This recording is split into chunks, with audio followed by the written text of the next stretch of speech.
Hi, this is Tejeshwar Reddy, Director of Teja Academy, the leader in competitive exams in both Telugu states. ఈరోజు మనం ఈ వీడియోలో శబరిమల ఆలయ ప్రవేశానికి మహిళలకు ఉన్న అడ్డంకులేమిటి, నర్సు అప్పామాలి షరూర్ మఠ్ కేసులకు దీనికి సంబంధం ఏముంది, సుప్రీంకోర్టు ఏం తీర్పు ఇచ్చింది, 14, 15, 17, 21, 25, 26 ఆర్టికల్లు ఏం చెప్తున్నాయి, ఉల్లంఘన ఎక్కడ జరిగింది, అసలు ఈ కేసు వేసింది హిందువులా హిందూవేతరులా, ఈ కేసుకి ముస్లింలకు పార్షీలకు మధ్య ఉన్న సంబంధం ఏమిటి, అసలు మహిళా న్యాయమూర్తి ఎందుకు మహిళలకు వ్యతిరేకంగా వాదించడం జరిగింది, ఇలా తదితర అంశాలన్నిటి కూడా సీనియర్ మోస్ట్ ఫ్యాకల్టీ అయిన కృష్ణ గారు ఈ వీడియోలో మీకు అందించబోతున్నారు. Hello hi, welcome to Teja academy. Yes, this is Krishna, faculty of polity. ఈరోజు మన టాపిక్ శబరిమల. ఎస్, శబరిమలలో ఏం జరుగుతుంది? ఈ కేసుని దీపక్ మిశ్రాతో కూడుకున్న 5 జడ్జిల బెంచ్ ఈ తీర్పు ఇవ్వడం జరిగింది.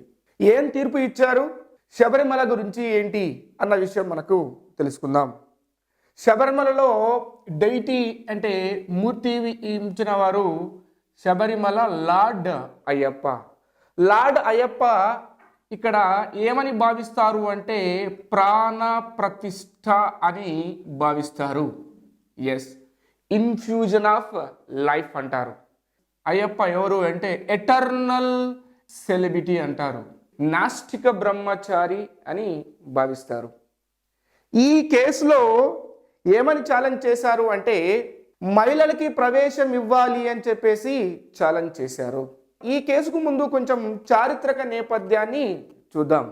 మొట్టమొదటిసారిగా నరసు అప్పామాలి ఈ కేసు వచ్చింది. ఎక్కడ అంటే బొంబాయిలో వచ్చింది. నరసు అప్పామాలి 1951లో వచ్చింది. మరి ఈ కేసులో ఈ నరసు అప్పామాలి ఏం చేస్తున్నాడు అంటే నా ఆర్టికల్ 14ని వయలేషన్ అవుతుంది అని చెప్పేసి అంటున్నాడు.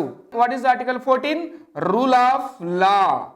రూల్ ఆఫ్ లా వయలేషన్ అవుతుంది అన్నాడు. ఏ విధంగా నీ రూల్ ఆఫ్ లా వయలేషన్ అవుతుంది అని చెప్పేసి బాంబే హైకోర్టు అతను ప్రశ్నించినప్పుడు ఈ నరసు అప్పామాలి ఏమంటున్నాడు అంటే నాకు ఒకటే భార్య ఉంది, కానీ ముస్లింలకి ఏముంది, బైగామి అనే సిస్టమ్ ఉంది. అంటే ఒకరికన్నా మించిన భార్యలు, 3 భార్యలు ఉండవచ్చు. ఆర్టికల్ 14 ప్రకారం చట్టం ముందు అందరూ సమానులే అంటున్నారు, కానీ ముస్లింలకేమో బైగామి సిస్టమ్ ఉంది, బహుభార్యత్వం ఉంది, కానీ నాకు మాత్రము బహుభార్య సిస్టమ్ లేదు అని చెప్పేసి బాంబే హైకోర్టులో వాదించడం జరిగింది. ఎవరు? నరసు అప్పామాలి. అప్పుడు బాంబే హైకోర్టు ఏమని చెప్పింది అంటే పర్సనల్ లా వేరు, ఎస్, ఫండమెంటల్ రైట్స్ వేరు. పర్సనల్ లాని తీసుకొచ్చి నువ్వు ఫండమెంటల్ రైట్స్ వయలేషన్ అయినట్లుగా భావించడానికి వీలు లేదు. అంటే పర్సనల్ లా అంటే హిందువులకి ఒక పర్సనల్ లా ఉంది, ముస్లింలకి పర్సనల్ లా ఉంది, క్రిస్టియన్కి పర్సనల్ లా ఉంది, వేరు వేరు పర్సనల్ లాస్ ఉన్నాయి. అందుకే Narasu Appa Mali article 14 rule of law violation అవుతుంది, బైగామి సిస్టమ్ కావాలన్న ఈ కేసుని కొట్టివేయడం జరిగింది. ఎస్, హిందువుల పర్సనల్ లా ప్రకారం హిందువులకి ఒకటే భార్య ఉండాలి, బైగామి సిస్టాన్ని తోసిపుచ్చింది నరసు అప్పామాలి కేసులో. ఈ కేసు తర్వాత 1954లో షరూర్ మఠ్ కేసు 1954 ఈ కేసు వచ్చింది. ఈ షరూర్ మఠ్ కేసులో సుప్రీంకోర్టు ఒక విషయాన్ని తెలియజేసింది, రిలీజియస్ ప్రాక్టీస్ అనే సిద్ధాంతం. ఈ రిలీజియస్ ప్రాక్టీస్ అనేది 2 రకాల రిలీజియస్ ప్రాక్టీస్ ఉంటుంది. అంటే మత సాంప్రదాయాలలో, మతంలో ఎప్పుడు సుప్రీంకోర్టు జోక్యం చేసుకుంటుంది, ఎప్పుడు సుప్రీంకోర్టు జోక్యం చేసుకోవదో అన్న విషయాన్ని ఏ కేసులో చెప్పడం జరిగింది అంటే షరూర్ మఠ్ కేసులో చెప్పడం జరిగింది. రిలీజియస్ ప్రాక్టీస్ని 2 టైప్గా డివైడ్ చేసింది. Essential religious practice, non essential religious practice. ఇవి ఇంగ్లీష్లోనే తెలుసుకోవాలి. ఇది సిద్ధాంతాలు. Doctrine of religious practice, doctrine of essential religious practice, ఇవి సిద్ధాంతాలు. ఏ విషయంలో సుప్రీంకోర్టు మత విషయాలలో ఏ విషయంలో ఏ సందర్భంలో సుప్రీంకోర్టు జోక్యం చేసుకుంటుంది అన్న విషయాన్ని షరూర్ మఠ్ కేసులో సుప్రీంకోర్టు చెప్పడం జరిగింది. మరి ఎసెన్షియల్ రిలీజియస్ ప్రాక్టీస్ అంటే ఏంటి, నాన్ ఎసెన్షియల్ రిలీజియస్ ప్రాక్టీస్ అంటే ఏంటి, అంటే ఏ సందర్భంలో సుప్రీంకోర్టు జోక్యం చేసుకుంటుంది అంటే ఎసెన్షియల్ రిలీజియస్ ప్రాక్టీస్ విషయంలో సుప్రీంకోర్టు జోక్యం చేసుకోదు. ఈ విషయంలో మతం విషయంలో జోక్యం చేసుకోదు. మరి ఏ సందర్భంలో జోక్యం చేసుకుంటుంది అంటే నాన్ ఎసెన్షియల్ రిలీజియస్ ప్రాక్టీస్ విషయంలో సుప్రీం కోర్ట్ అండ్ స్టేట్ అంటే ప్రభుత్వాలు జోక్యం చేసుకుంటాయి. మరి నాన్ ఎసెన్షియల్ రిలీజియస్ ప్రాక్టీస్ అంటే ఏంటి?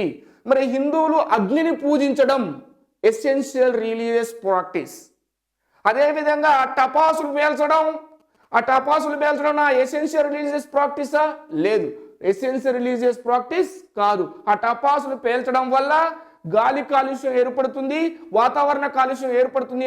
కాబట్టి ఢిల్లీలో దీపావళి రోజు టపాసులు పేల్చడాన్ని ఏం విధించింది అంటే లిమిట్ విధించింది. సో టపాసులు పేల్చడం అనేది ఎసెన్షియల్ రిలీజియస్ ప్రాక్టీస్ కాబట్టి సుప్రీంకోర్టు దీంట్లో ఏమవుతుంది? జోక్యం చేసుకుంటుంది. అదేవిధంగా ప్రభుత్వం కూడా ఏం చేసుకుంటుంది? జోక్యం చేసుకుంటుంది. ఎస్, నువ్వు ప్రార్థన చేయడం అనేది నీ ఎసెన్షియల్ రిలీజియస్ ప్రాక్టీస్. దేవుణ్ణి పూజించడం అనేది ఎసెన్షియల్ రిలీజియస్ ప్రాక్టీస్. ఎక్కడ దేవుణ్ణి పూజించాలి? నీ ఇంట్లోనైనా పూజించుకో, దేవాలయంలో పూజించుకో. కానీ దేవాలయంలోనే దేవుణ్ణి పూజించడం అనేది ఎసెన్షియల్ రిలీజియస్ ప్రాక్టీస్ కాదు. వాట్ ఎవర్ ముస్లింలు నమాజు చేసుకోవడం అనేది ఎసెన్షియల్ రిలీజియస్ ప్రాక్టీస్. దీనిపైన సుప్రీంకోర్టు కానీ మరియు ప్రభుత్వం కానీ జోక్యం చేసుకోదు. మరి ఎక్కడ నమాజు చేయాలి? ఎక్కడైనా నమాజు చేసుకోవచ్చు. మసీదులోనే నమాజు చేసుకోవచ్చు, ఇంట్లోనే నమాజు చేసుకోవచ్చు, మరియు ఇంకెక్కడైనా నమాజు చేసుకోవచ్చు. కానీ మసీదులోనే నమాజు చేసుకోవడం అనేది ఎసెన్షియల్ రిలీజియస్ ప్రాక్టీస్ కాదు. సో ఈ విషయాలలో సుప్రీంకోర్టు ఏం చేస్తుంది అంటే జోక్యం చేసుకుంటుంది. ఈ ఎసెన్షియల్ రిలీజియస్ ప్రాక్టీస్ అంటే నీ యొక్క సూత్రాలను నువ్వు పాటించుకో, కానీ నువ్వేం చేయకూడదు? ఇతర మతాల యొక్క రిలీజియస్ ప్రాక్టీస్లో నువ్వు జోక్యం చేసుకోకూడదు. అలా జోక్యం చేసుకోవడం అనేది ఏది కాదు? ఎసెన్షియల్ రిలీజియస్ ప్రాక్టీస్ కాదు, నాన్ ఎసెన్షియల్ రిలీజియస్ ప్రాక్టీస్. దీనిపైన సుప్రీంకోర్టు ఏం చేస్తుంది అంటే జోక్యం చేసుకుంటుంది మరియు స్టేట్ జోక్యం చేసుకుంటుంది. ఇదే సూత్రాన్ని శబరిమల కేసులో ఉపయోగించడం జరిగింది. సో ఈ విషయంలో శరీరమట్ట కేసులో what is religious practice, what is non essential religious practice అనే దానిని అంటే మతాన్ని రిలీజియస్ ప్రాక్టీస్ ద్వారా టెస్ట్ చేయవచ్చు అని చెప్పేసి శరీరమట్ట కేసులో చెప్పడం జరిగింది. నెక్స్ట్ ఇప్పుడు ఈ శబరిమల కేసు యొక్క పూర్తి స్థాయిలో మనము అర్థం చేసుకోవాలి అంటే ఒక 2 ఆర్టికల్స్ మనకి పూర్తి స్థాయిలో తెలియాలి. ఆర్టికల్ 25 మత స్వేచ్ఛ. నీకు మత స్వేచ్ఛ ఏముంది? ఎస్, ఇక్కడ ఉంది కాన్సియన్స్ అనే ఒక వర్డ్ ఉంది, or practice and propagation. So likewise అంటే నీకు ఇష్టం వచ్చిన మతాన్ని నేను స్వీకరించుకోవచ్చు, ఆచరించుకోవచ్చు, పాటించుకోవచ్చు, ప్రచారం చేసుకోవచ్చు. సో ఈ హక్కు ఏ హక్కు అంటే ఇండివిజువల్ రైట్స్, అంటే వ్యక్తులకు ఇచ్చిన హక్కు. ఇది ఇండివిజువల్ రైట్. గమనించాలి, చాలా జాగ్రత్తగా చూడాలి. ఆర్గ్యుమెంట్స్ అర్థం కావాలి అంటే ముందు ఇది అర్థం కావాలి. వాట్ ఈస్ ఆర్టికల్ 25 అనేది అర్థం కావాలి. So what is the conscious? జాగ్రత్తగా గమనించాలి, ఈ వర్డ్కి చాలా మీనింగ్ ఉంది. ఎందుకు భారత రాజ్యాంగంలో సెక్యులర్ అనే పదాన్ని రాయలేదో ఇక్కడ తెలుస్తుంది మనకి. వాట్ ఈస్ ద కాన్షియస్ అంటే this conscious is the absolute right, అంటే నిరపేక్షమైనది. దట్ మీన్స్ దీనిపైన ఎటువంటి రిస్ట్రిక్షన్స్ అనేవి ఉండవు. అంటే కాన్షియస్ అంటే నువ్వు ఎవరిని నమ్ముతున్నావు, that is the internal right. నీ నమ్మకం అది. నువ్వు ఎవరిని నమ్మొచ్చు? దేవుని నమ్మొచ్చు, ఇగో ఈ పెన్నును నమ్మొచ్చు, రాయిని నమ్మొచ్చు, రప్పని నమ్మొచ్చు, ఇస్లాంని నమ్మొచ్చు, మరియు జైలుని నమ్మొచ్చు. ఎవరిని కూడా నమ్మకుండా ఉండవచ్చు. That's your right, that's your internal right. దానిపైన ఏముండవు? ఎస్, రిస్ట్రిక్షన్స్ ఉండవు. Because that is internal right. అది నీ మనసులో ఉండేది, నువ్వు అనుకునేది. ఆ ఇంటర్నల్ రైట్ ఎప్పుడైతే ప్రాక్టీస్లోకి వస్తుందో, దాన్ని ఎప్పుడైతే నువ్వు ఇప్పుడు ఒక దేవుణ్ణి నువ్వు నమ్మావు కాబట్టి ఆ దేవుణ్ణి నువ్వేం చేయాలనుకుంటావు? పూజించాలనుకుంటావు. ప్రాక్టీస్లోకి వస్తుంది. దాన్ని ఏం చేయాలనుకుంటావు? ప్రచారం చేయాలనుకుంటావు. ఎప్పుడైతే నీ ఇంటర్నల్ రైట్ ప్రాక్టీస్లోకి, ప్రాపగేషన్లోకి వస్తుందో, ఆచరించడం, పాటించడంకు వస్తుందో, అప్పుడు స్టేట్ ఏం చేస్తుంది అంటే నీ యొక్క రిలీజియస్ ఫ్రీడమ్ పైన రిస్ట్రిక్షన్స్ని ఇంపోజ్ చేస్తుంది. గమనించాలి, వర్డ్స్ చాలా ఇంపార్టెంట్ ఇక్కడ.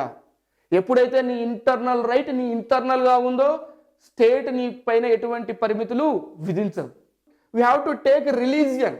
అంటే నువ్వు రిలీజియన్ని ఎంచుకోవచ్చు, మతాన్ని ఎంచుకోవచ్చు, అదే మతం నుండి దూరంగా కూడా ఉండవచ్చు, అంటే మతం నుంచి స్వతంత్రం కూడా పొందవచ్చు. ఎప్పుడైతే ఒక మతాన్ని ఎంచుకుంటావో, ఆ ఎంచుకున్న మతాన్ని పాటిస్తావో, ఎప్పుడైతే ఆ ఎంచుకున్న మతాన్ని ప్రచారం చేస్తావో, ఆ ప్రచారం చేసే క్రమంలో ఏం చేయవచ్చు అంటే రాజ్యం నీ పైన పరిమితులు విధించవచ్చు. ఎలా విధిస్తుంది అంటే public order, morality, public health and other fundamental rights. ఇగో ఇవి వయలేషన్ చేస్తే, ఇది ఉల్లంఘన చేస్తే, నీ మత స్వేచ్ఛను ఉపయోగించుకునేటప్పుడు పబ్లిక్ ఆర్డర్ ప్రజాభద్రత, మొరాలిటీ నైతికత, పబ్లిక్ హెల్త్ ప్రజా ఆరోగ్యం మరియు ఇంకా వేరే ప్రాథమిక హక్కులు ఉల్లంఘన చేసినట్లయితే, ఎప్పుడు నీ మతాన్ని పాటించి ప్రచారం చేసుకునేటప్పుడు వీటిని ఉల్లంఘన చేసినట్లయితే ఎస్ రాజ్యం ఏం చేయవచ్చు, నీ యొక్క హక్కు మత స్వేచ్ఛ పైన ఏం విధించవచ్చు అంటే ఆంక్షలు విధించవచ్చు. Yes you have to understand article 25 very clearly. ఇక నీకు అర్థమైతేనే శబరిమల కేసులో యొక్క జడ్జిమెంట్ అండ్ ఆర్గ్యుమెంట్స్ అర్థమవుతాయి. గమనించాలి. ఎలా దీనికి ఎగ్జాంపుల్స్ ఏమిస్తావు సార్ అంటే, నీ యొక్క రిలీజియన్ని ప్రాక్టీస్ చేసుకున్నప్పుడు ప్రజా భద్రత దెబ్బతినకూడదు అంటే ఇతరుల మతాన్ని కించపరచకూడదు, కించపరితే వారి యొక్క మొరాలిటీ నైతికత దెబ్బతింటుంది. అదేవిధంగా ప్రజా భద్రత వయలేషన్ జరుగుతాయి. అదేవిధంగా పబ్లిక్ హెల్త్ అంటే నీ మత సూత్రాల వల్ల ప్రజా ఆరోగ్యానికి ఏం కాకూడదు అంటే ప్రజా ఆరోగ్యానికి ఉల్లంఘన చేయకూడదు. గోవధ చేయడం వల్ల, కబేలాల వల్ల ప్రజారోగ్యం ఏమవుతుంది, ఉల్లంఘన చేస్తుంది. అదే దీపావళి టపాసులు పేల్చడం వల్ల ఏమవుతుంది, వాతావరణ కాలుష్యం ఏర్పడుతుంది. దానివల్ల ఏం ఏర్పడుతుంది, ఎస్ ప్రజా ఆరోగ్యం దెబ్బతింటుంది. కాబట్టి ప్రభుత్వం ఏం చేయవచ్చు, నీ యొక్క రిలీజియస్ ప్రాక్టీస్ పైన, ప్రాపగేషన్ పైన ఆంక్షలు విధించవచ్చు. So that is article 25. Yes then come to article 26. గమనించాలి, ఆర్టికల్ 25 అనేది ఎవరికి ఇచ్చిన హక్కు, ఇండివిజువల్ రైట్, వ్యక్తికి ఇచ్చిన హక్కు. గమనించాలి. Yes then come to this is a very important article in Sabarimala case. Article 26. What is article 26? Yes ఈ ఆర్టికల్ 26 ప్రకారం మనకు రిలీజియన్ ఉంది కాబట్టి ఆ రిలీజియన్ని ప్రాపగేషన్ చేసుకోవడం కోసం, మతం ఉంది కాబట్టి ఆ మతాన్ని ఆచరించుకోవడం కోసం, ప్రచారం చేసుకోవడం కోసం మనం ఏం చేయవచ్చు అంటే మత సంస్థలని ఏర్పాటు చేసుకోవచ్చు. ఎస్ రిలీజియస్ డెనామినేషన్ అంటారు ఈ మత సంస్థలు. అంటే మత సంస్థలను ఏర్పాటు చేసుకోవచ్చు అంటే ఇది ఏ హక్కు, ఎస్ వ్యక్తుల హక్కు. ఇదే హక్కు మత సంస్థను ఎప్పుడు ఏర్పాటు చేస్తాం, కొంతమంది వ్యక్తులు కలిసి ఒక సంస్థని ఏర్పాటు చేసుకొని ఆ సంస్థ ఏం చేస్తుంది, మతాన్ని ప్రచారం చేస్తుంది, మతాన్ని ఆచరిస్తుంది. కాబట్టి ఇది ఏ హక్కు, ఎస్ గ్రూప్ రైట్. ఇదే హక్కు ఇండివిజువల్ రైట్, ఇది గ్రూప్ రైట్. మనకి శబరిమల కేసులో ఇగో ఈ యొక్క ఆర్టికల్ని, ఈ శబరిమలలోని సెలిబేట్ ఈ ఆర్టికల్ గురించి ఎక్కువగా ప్రస్తావిస్తారు. ఎస్ పబ్లిక్ ఆర్డర్, గమనించాలి, morality and public health.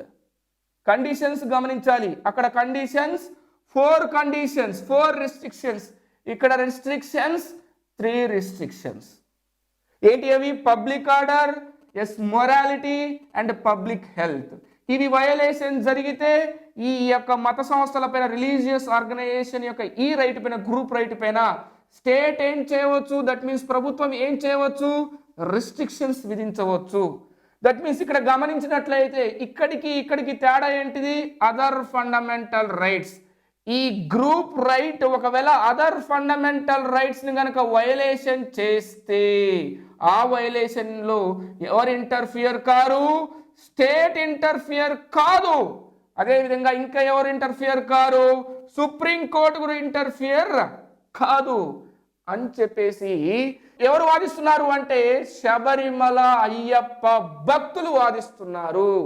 So ఈ ఆర్టికల్కి డిఫరెన్స్ తెలిసిన తర్వాత శబరిమల కేసుని ఎవరు వేశారు, ఏ ఆర్గ్యుమెంట్స్ జరిగాయి, ఏ న్యాయమూర్తులు పాల్గొన్నారు, ఏ న్యాయమూర్తుల యొక్క జడ్జిమెంట్ ఆర్గ్యుమెంట్స్ ఏ విధంగా ఉందో ఇప్పుడు మనము చూస్తాం.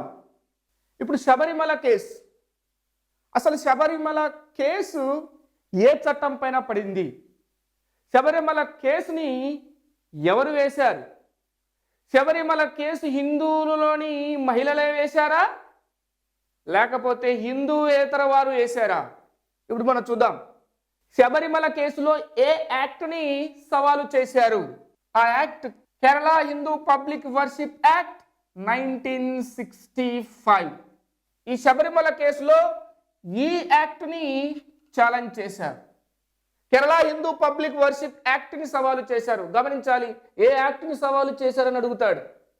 మరి ఈ యాక్ట్ మొత్తాన్ని సవాలు చేశారా? లేదు. ఈ యాక్ట్లోని ఒక సెక్షన్ ఉంది, సెక్షన్ 3లోని క్లాస్ బి, ఇగో దీన్ని సవాలు చేశారు. ఈ సెక్షన్ 3లోని క్లాస్ బి ఏం చెబుతుంది అంటే 10 సంవత్సరాల నుండి 50 సంవత్సరాల మధ్య ఉన్న స్త్రీలు అయ్యప్ప దర్శనానికి అనర్హులు. అంటే అయ్యప్ప దర్శనం పైన ఏం విధిస్తారు? పరిమితులు విధిస్తారు, రెస్ట్రిక్షన్. ఏ చట్టం ప్రకారం? కేరళ హిందూ పబ్లిక్ వర్షిప్ చట్టం ప్రకారం. ఏ సెక్షన్? సెక్షన్ 3 క్లాస్ బి ప్రకారం స్త్రీల పైన, అంటే ఈ సమయంలో ఏముంటుంది? మెన్సురేషన్, ఋతుక్రమం ఉంటుంది అని భావించి ఈ యొక్క స్త్రీల పైన అయ్యప్ప దర్శనం పైన పరిమితులు విధిస్తారు. ఈ సెక్షన్ ని ఛాలెంజ్ చేయడం జరిగింది. ఫస్ట్ టైం 1991లో కేరళ హైకోర్టు ఈ సెక్షన్ ని సవాలు చేసినప్పుడు ఈ యొక్క చట్టము సమంజసమే అని ఆ కేసును కొట్టివేయడం జరిగింది. 2016లో యంగ్ లాయర్ అసోసియేషన్ వాళ్ళు Kerala Hindu public worship act ని సవాలు చేశారు. ఆ యాక్ట్ లోని ఏ సెక్షన్ ని? Section 3 class B. Section 3 class B ఏం చెప్తుంది? 10 నుంచి 50 సంవత్సరాల మధ్యలో ఉన్న స్త్రీలు, మెన్సురేషన్ ఏజ్ లో ఉన్న స్త్రీలు అయ్యప్పని దర్శించడం నిషేధం అన్న సెక్షన్ ని సవాలు చేయడం జరిగింది. ఈ యొక్క కేసుని పరిష్కరించడానికి 5 న్యాయమూర్తుల యొక్క ధర్మాసనం headed by Deepak Mishra, supreme court chief justice Deepak Mishra, RF Nariman, AN Khanwilkar, DY Chandrachud మరియు హిందూ మల్హోత్రా, ఈ 5గురితో కూడుకున్న ధర్మాసనం తీర్పు చెప్పింది. ఏ విధంగా తీర్పు చెప్పింది గమనించినట్లయితే 4:1 నిష్పత్తిలో తీర్పును వెలువరించింది. అంటే నలుగురు ఒక సైడ్, ఒకరు ఒక సైడ్. డిసెంట్ జడ్జి అంటారు. ఆ డిసెంట్ జడ్జి ఎవరు అంటే హిందూ మల్హోత్రా. ఇగో ఈమె ఏమని తీర్పు చెప్పింది అంటే మహిళలకు వ్యతిరేకంగా ఒక మహిళ తీర్పు చెప్పింది. వీళ్ళు నలుగురు శబరిమలలోని మహిళలకు ప్రవేశం చేయవలసిందే అని చెప్పేసి ఈ నలుగురు న్యాయమూర్తులు అంటే చేయడానికి వీలు లేదు, అది సమంజసము కాదు అని చెప్పేసి మహిళలకు వ్యతిరేకంగా ఒక మహిళ తీర్పు చెప్పడం జరిగింది. ఏ కేసులో అంటే మన ఈ యొక్క శబరిమల కేసులో. దీంట్లో ఆర్గ్యుమెంట్స్ ఏ విధంగా ఉన్నాయి? డివై చంద్రచూడ్ ఈయన చాలా ఇంపార్టెంట్. డివై చంద్రచూడ్ ఏమంటున్నారంటే ఆర్టికల్ 26 ప్రకారం, ఈ అయ్యప్ప భక్తులు ఏమంటున్నారంటే ఆర్టికల్ 26 ప్రకారం మాది యొక్క సపరేట్ రిలీజియస్ డినామినేషన్, అంటే మేము హిందూలో భాగం కాదు, మాకు సపరేట్ రిలీజియస్ డినామినేషన్ ఉంది. ఆ డినామినేషన్ ప్రకారం మేము సపరేట్ రిలీజియస్ ప్రాక్టీస్ మాకుంది, ప్రత్యేకమైన మతం యొక్క సంప్రదాయాలు మాకున్నాయి. ఆ మత సంప్రదాయాల ప్రకారం మహిళలు రావడం అనేది నిషేధము. ఆర్టికల్ 26 ఒకసారి మీరు గమనించండి. ఆర్టికల్ 26 ప్రకారము ఏమి వైలేషన్ అయితే సవాలు చేయవచ్చు? Public order, public health, morality ఉల్లంఘన అయితే మాత్రమే సవాలు చేయవచ్చు. కానీ ప్రాథమిక హక్కులు ఉల్లంఘన అయితే చేయడానికి వీలు లేదు. కానీ ఈ యంగ్ మెన్ లాయర్ అసోసియేషన్ వాళ్ళు ఏమంటున్నారు? ఆర్టికల్ 14 వైలేషన్ అవుతుంది, ఆర్టికల్ 15 వైలేషన్ అవుతుంది, ఆర్టికల్ 17 వైలేషన్ అవుతుంది, ఆర్టికల్ 21 వైలేషన్ అవుతుంది. ఈ ప్రాథమిక హక్కులు వైలేషన్ అవుతున్నాయి. ఎవరివి? Article 14 rule of law, article 15 వివక్షత నిషేధము, ఆర్టికల్ 17 అంటరానితనం నిషేధము, ఆర్టికల్ 21 జీవించే హక్కు. ఈ హక్కులన్నీ ఏం చేయబడుతున్నాయంటే ఉల్లంఘించబడుతున్నాయి. ఏ చట్టం ప్రకారం అంటే ఈ చట్టం ప్రకారము. మరి ఆర్టికల్ 26లో ప్రాథమిక హక్కులు ఉల్లంఘన చేయబడితే కోర్టులు ఏం చేయలేవు, దాంట్లో ఇన్వాల్వ్ కాలేవు. 26ని మీరు గమనించండి అని చెప్పేసి అయ్యప్పకు సంబంధించిన భక్తులు ఆ ఆర్గ్యుమెంట్స్ చేయడం జరిగింది. ఈ హక్కులు వైలేషన్ అవుతున్నాయని చెప్పేసి యంగ్ లాయర్ అసోసియేషన్ వాళ్ళు సుప్రీంకోర్టులో వాదించడం జరుగుతుంది. కానీ అయ్యప్పకు సంబంధించిన సెలిబ్రేట్స్ ఏమంటున్నారు అంటే ఆర్టికల్ 26 ప్రకారం ప్రాథమిక హక్కులు వైలేషన్ జరిగితే సుప్రీంకోర్టు కానీ మరియు ప్రభుత్వం కానీ జోక్యం చేసుకోవడానికి వీలులేదు. ఆర్టికల్ 26 అనేది చెప్తుంది మాది సపరేట్ రిలీజియస్ డినామినేషన్ అని చెప్పేసి చెప్పడం జరిగింది. ఈ వాదనలు విన్న సుప్రీంకోర్టు ఈ విధంగా జడ్జిమెంట్ ఇస్తుంది. దాంట్లో ముఖ్యంగా డివై చంద్రచూడ్ ఈ విధంగా చెప్తున్నాడు. అంటే మగవారు 41 days ఓవ్ సెలిబ్రిటీస్ అంటారు. అంటే ఓవ్ చేయడము 41 రోజులు బ్రహ్మచారులుగా ఉండడము అనేది కేవలం మగవారికి మాత్రమే సాధ్యమవుతుందా? ఆడవారికి ఆ శక్తి లేదని చెప్పేసి మీరు భావిస్తున్నారా? అలా భావించడం అనేది రాజ్యాంగ విరుద్ధము. ఆర్టికల్ 15 ప్రకారం మీరు ఏం చేయడం అంటే వారిని లింగ వివక్షకు గురి చేయడమే. ఋతుక్రమాన్ని మీరు ఏ విధంగా అయితే అపవిత్రంగా భావిస్తున్నారో అదే ఈ దేశంలో మొదటి ఋతుక్రమాన్ని పవిత్రంగా భావించి సంబరాలు చేసుకునే ఈ సమాజము ఆడవారి యొక్క తర్వాతి ఋతుక్రమాన్ని ఏ విధంగా అపవిత్రంగా భావిస్తారు? మన చారిత్రక నేపథ్యాన్ని చూసినట్లయితే అస్సాంలోని కామాఖ్య టెంపుల్లో ఋతుక్రమాన్ని పవిత్రంగా భావించి పూజలు చేస్తున్నారు. దేశాన్ని ఒక స్త్రీతో పోల్చి పూజించే ఈ దేశంలో, స్త్రీని దేవతగా పూజించే ఈ దేశంలో ఋతుక్రమం లేనిది ఈ సృష్టి లేదు. నేను లేను, నువ్వు లేవు, ఇంకెవరు కూడా లేరు. నీ జన్మని నీ పుట్టుకని నువ్వు ప్రశ్నించుకున్నట్లే స్త్రీలు అంతా బలహీనులుగా కనపడుతున్నారా అంటే ఇలా భావించడం వాని అంతరాలుగా చేయడమే. ఆర్టికల్ 17 కూడా ఆర్టికల్ 17 ప్రకారం అంటరానితనాన్ని పాటించడమే అని చెప్పేసి డివై చంద్రచూడ్ అన్నారు. ఆ విధంగా వాళ్ళ అపవిత్రులుగా చూడమనేది వారి యొక్క జీవించే హక్కుని ఉల్లంఘించడంగా భావించవచ్చు అని చెప్పేసి డివై చంద్రచూడ్ తన యొక్క ఆర్గ్యుమెంట్ లో తన యొక్క తీర్పులో వెలువరించడం జరిగింది.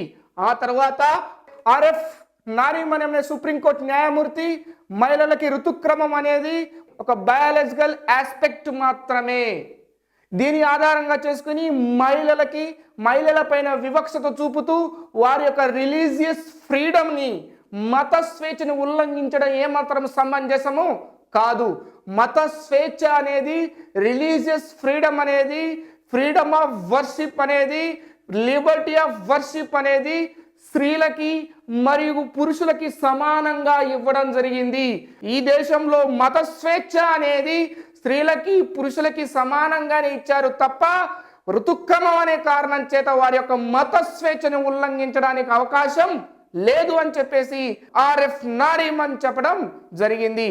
ఆ తరువాత అయ్యప్ప భక్తులు దీనికి వాదనలు ఏ విధంగా వినిపించారు అంటే మాది సపరేట్ రిలీజియస్ డినామినేషన్, మాకు సపరేట్ రిలీజియస్ ప్రాక్టీస్ ఉంది, దీని ప్రకారం ఫండమెంటల్ రైట్స్ వయలేషన్ అయితే ఎవరు కూడా జోక్యం చేసుకోవడానికి వీలు లేదు అన్నప్పుడు దానికి ఏఎం కాన్విల్కర్ అనే న్యాయమూర్తి మీరు హిందువుల్లో భాగం కాదా, మీరు హిందువుల్లో సెలిబ్రిటీ కాదా, మీరు హిందూ భక్తులు కాదని ఏ విధంగా భావిస్తున్నారు? చారిత్రకం చూస్తే మైథలాజికల్ గా చూసినట్లయితే లార్డ్ అయ్యప్ప హిందూ దేవుడే అయినప్పటికీ మీరు హిందువుల్లో భాగం కాదు అంటున్నారు. మీకు సపరేట్ రిలీజియస్ డినామినేషన్ లేదు. వారి రిలీజియస్ డినామినేషన్ అనే కారణం చేత వ్యక్తులపైన మరియు స్త్రీలపైన మీరు ఆంక్షలు విధించడం అనేది సమంజసము కాదు. అయ్యప్ప మాలధారణ, అయ్యప్ప దేవుడు అనేవారు హిందూ మైథలాజికల్లో భాగమే, హిందూ మతంలో భాగమే అని చెప్పేసి చెప్పడం జరిగింది. ఆ తరువాత ఈ తీర్పుకు వ్యతిరేకంగా హిందూ మల్హోత్రా మహిళలకి వ్యతిరేకంగా తీర్పు ఇచ్చింది. ఇది సాధారణ జీవ ప్రక్రియ అన్న విషయంలో సమాజంలో జాగృతం రావాలి. జాగృతం రానంత వరకు మనం ఇటువంటి తీర్పులు ఇవ్వడం వల్ల ప్రజాభద్రతకి భంగం కలుగుతుందే తప్ప మహిళలకు వచ్చిన ఉపయోగం ఏమీ లేదు. కేవలం మహిళలకు శబరిమలలో ప్రవేశం ఇచ్చినంత మాత్రాన మహిళలు అభివృద్ధి చెందారని చెప్పేసి భావించడానికి వీలు లేదు. దాని మీద కన్నా మహిళలపై జరుగుతున్న అత్యాచారాలు, మహిళలపై జరుగుతున్న హత్యలు, మహిళలపై జరుగుతున్న గృహహింస పైన దృష్టి సారించి మహిళలను రక్షించాలి అని చెప్పేసి శబరిమలలో మహిళను ప్రవేశం అనే దాని యొక్క తీర్పుకి నేను వ్యతిరేకము అని చెప్పేసి ఇంద్రు మల్హోత్రా తీర్పు చెప్పడం జరిగింది. దాంట్లో భాగంగా హిందూ మల్హోత్రా రిలీజన్ వేరు మరియు రేషనాలిటీ వేరు, లాజిక్ వేరు అని చెప్పేసి మాట్లాడింది. రేషనాలిటీని రిలీజన్ని రెండింటిని కలపకండి. ఎందుకంటే రిలీజన్ అనేది ఒక ఫెయిత్, ఒక బిలీఫ్. రేషనాలిటీ అనేది సైన్స్, లాజిక్. ఈ రెండింటిని కలిపినట్లయితే రిలీజియస్ ఫ్రీడంలోకి చొరబడినట్లే అవుతుంది తప్ప ఇంకేమీ కాదు అని చెప్పేసి హిందూ మల్హోత్రా తీర్పు చెప్పడం జరిగింది. ఈ యొక్క ధర్మాసనానికి చైర్మన్ అయిన దీపక్ మిశ్రా హిందూ మల్హోత్రా యొక్క తీర్పుకి వివేదిస్తాడు. ఏమంటాడంటే రిలీజియన్ వేరు, లాజిక్ వేరా, రిలీజియన్ వేరు, రేషనాలిటీ వేరా, రిలీజియన్ వేరు, సైన్స్ వేరా. రేషనాలిటీ లేదన్న కారణం చేత, లాజిక్ లేదన్న కారణం చేత వ్యక్తుల యొక్క, స్త్రీల యొక్క, మహిళల యొక్క ప్రాథమిక హక్కులను కాలరాయవచ్చా? ఈ యొక్క స్టేట్మెంట్ కి నేను విభేదిస్తున్నాను. ఎస్, శబరిమలలో మెన్సురేషన్ ఏజ్ లో ఉన్న 10 నుంచి 50 సంవత్సరాల మధ్య వయసులో ఉన్న స్త్రీల పైన ఆంక్షలు విధించడం అనేది ప్రాథమిక హక్కుల ఉల్లంఘన చేసినట్లే, రూల్ ఆఫ్ లాకి వివక్షతలు చూపినట్లే, అంటరతానితనం చూపినట్టే, వారి యొక్క జీవించే హక్కును ఉల్లంఘన చేసినట్లే. కాబట్టి కేరళ గవర్నమెంట్ ని మేము ఆదేశిస్తున్నాము, Kerala Hindu public worship act లోని సెక్షన్ 3 క్లాస్ బిని మేము కొట్టేస్తున్నాము. ఇప్పటి నుంచి ఈ తీర్పు వెలువరిన క్షణం నుంచి అయ్యప్ప దేవాలయంలోకి మహిళలు ప్రవేశించవచ్చు, దానికి తగిన ఏర్పాట్లు చేయవలసిందిగా మేము కేరళ ప్రభుత్వాన్ని ఆదేశిస్తున్నాము అని చెప్పేసి తీర్పు వెలువరించడం జరిగింది. ఓకే, తీర్పు వెలువరించిన తర్వాత అయ్యప్ప దేవాలయ సమీపంలో ఎటువంటి సంఘటనలు జరిగాయో మనము చూసాం.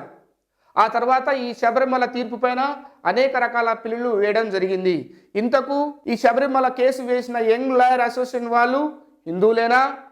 అంటే హిందువులు కాని వారు కూడా హిందువుల మహిళలకి ప్రవేశం అని చెప్పేసి కేసు వేయవచ్చా? ఈ కేసు పైన 2019 నవంబర్లో రివ్యూ పిటిషన్ వేయడం జరిగింది. దానితో పాటుగా మరియు ముస్లిం మహిళలకు మసీదుల్లో, దర్గాలలో ప్రవేశం ఇవ్వాలి అని చెప్పేసి కేసు వేయడం జరిగింది.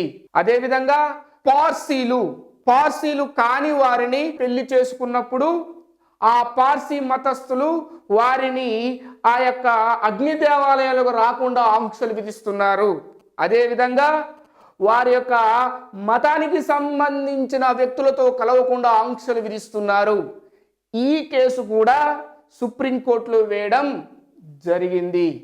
ఎస్, ఈ సుప్రీంకోర్టు శబరిమల కేసు మరియు ముస్లిం మహిళలకు సంబంధించిన కేసు, పార్సీలకు సంబంధించిన కేసు 2019 నవంబర్లో రివ్యూ పిటిషన్ వేయడం జరిగింది.